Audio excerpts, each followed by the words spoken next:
Welcome to another MTG Brawl quick guide. Today we're taking a look at Teval, Arbiter of Virtue, a Sultai dragon that turns our graveyard into fodder for our massive spells. The big hook is this line: spells you cast have delve. That means every spell can exile cards from our graveyard to reduce its cost. But there's the catch. You lose life equal to that spell's mana value. So, to make Teval work, we need three things. We need to be filling our graveyard quickly, and then we need to be casting these big spells early using delve, and we also might need to recover some of this life loss that we're doing from casting spells while Teval is out. So our game plan is in the early turns, we want to be milling ourselves and ramp a bit in the process. All the while we're sculpting our hand to get to our payoffs. We're looking for some of those big finishers, and we need enough cards in the graveyard to cast them.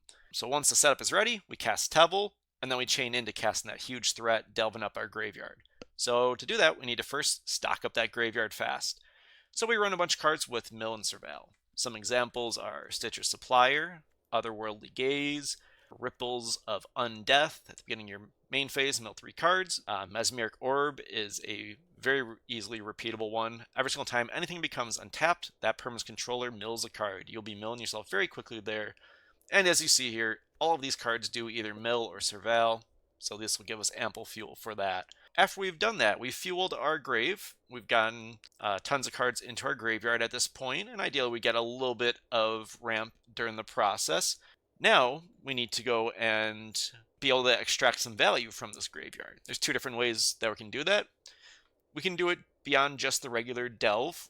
We can also make use of abilities like Escape, Renew, or anything that cares about leaving the graveyard. So Renew came from the most recent set. So you can exile this card from your graveyard and do the ability that it has on it. So Pampered Loamfrill, Quarcy Revenant, and Keru Goldkeeper all have useful renew abilities. Like you can put 2+1/+1 counters and a flying counter on a creature.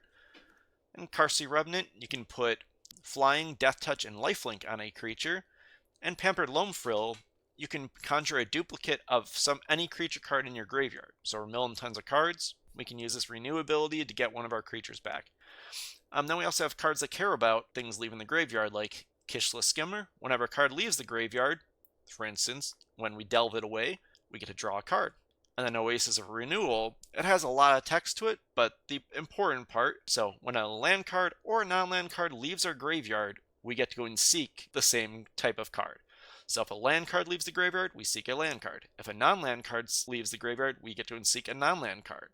They both trigger only once, but if you delve away both a land and a non-land, you get to seek both of those cards. Then we also have Uro, which has Escape, 5 cards to go and cast it from your graveyard.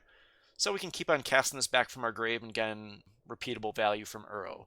So that's some of the ways that we're making use of our graveyard, but we're not planning to win the game there with little bits of value here and there. Instead, we're going to be casting big spells to go and win the game. So once this engine's running, it's time to cast these big win conditions. Some great delve payoffs are these big X spells, for instance. We got Finale of Devastation. The key part is if the X is 10, creatures you control get +X and gain haste until end of turn.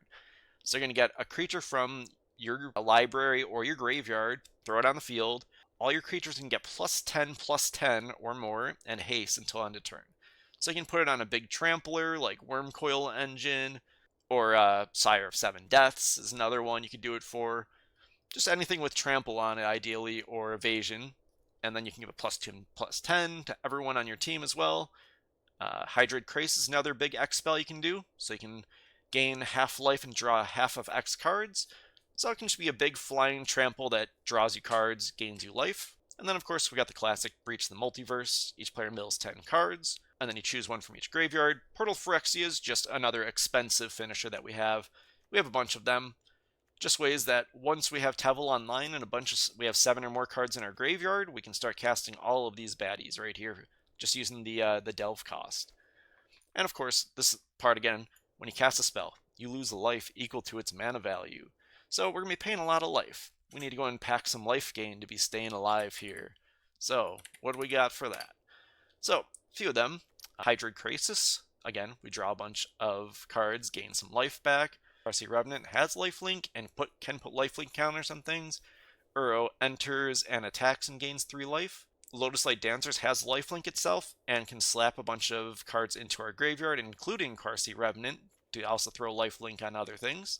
No, our Commander has lifelink as well, by the way. Wormcoil Engine, Flesh Gorger, Sire of Seven Deaths, Uganai of the Storm also gains life, draws cards. So that's the basic core loop of Teval. We're going to be filling our graveyard with a bunch of our mill and surveil. We're going to be using some ramp to get there along the way. We're going to be generating some value from our graveyard. And then we're going to be using Teval's ability. Cast our spells with Delve. So we have some big cards that we're going to be casting. So for Mulligan Decisions with Teval, you want some mixture of ramp and fueling our grave. Like here we have a fetch land, we have a surveil land, and we have a creature that'll mill us as well. And they can also return all those land cards back down to the graveyard. So we'll be milling ourselves, surveilling, getting things from the grave. This will help mill us and possibly even ramp us by getting the things that we fetched back onto the field. Then we cast Teval, and we use its delve costs to go and cast our big payoff spells here. And then, yeah, Malevolent Rumble will also be milling more. Deathrite Shaman getting value from the grave. Oasis getting value from the grave. Alright, so we've been milling away stuff from our grave. Now we can get Teval out and cast, I guess, Cityscape Reveler to destroy that. Seems pretty useful for it. So, cast Teval. Cast you. So, 8 cards from the grave. Anyways, after this.